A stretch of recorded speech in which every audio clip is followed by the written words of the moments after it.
fulfillment of predictions. Preceding disaster. Revelation. Number 5678 Part 1. The time is fulfilled, everything points to the end, yet only the people who strive towards me can see the signs, for their eyes are turned heavenwards, and thus, they also receive enlightenment from above and don't doubt that now will come to pass what seers and prophets have foretold on my instructions. What seems self-evident to them is completely implausible to the worldly person. They look at things with different eyes than those who only see the world and therefore, also only live for the world and its pleasures, and whose spirit will grow progressively darker the closer it gets to the end. And for all these people an event will still happen before the end which certainly could change their thoughts, which could make them stop and think, if only they had a little goodwill. I still want to reveal myself in advance, although even then they still won't have to recognize me. Once again, they shall lose that which they greedily aspire to, their earthly possessions shall be destroyed and taken away from them again, yet by a power which they cannot hold accountable for it. I want to manifest myself through the elements of nature in order to save them. Where there is still a spark of faith in a person there is also an opportunity for salvation, for he can still turn his thoughts to me in the last hour and call upon me for help, and even if he loses his mortal life, this call will be heard and his faith will be rewarded to him in the kingdom of the beyond, where he will find help. I only want to see an acknowledging thought and my hand will extend itself to everyone, in order to demonstrate myself to him at last.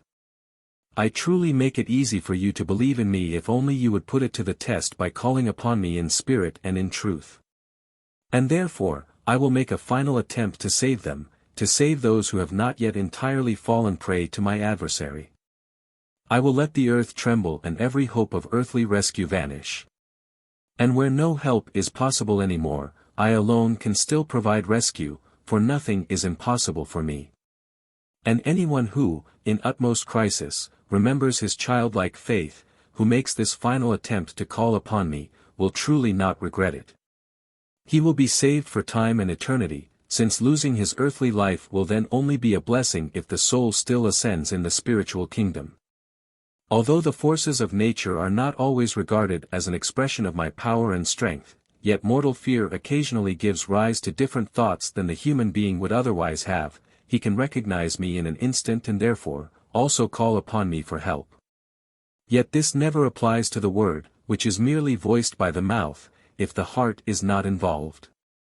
The time is fulfilled, but prior to this will come to pass what I proclaimed to you and repeatedly proclaim again, an unusual natural event, which is intended to remind you of the end that will follow soon afterwards.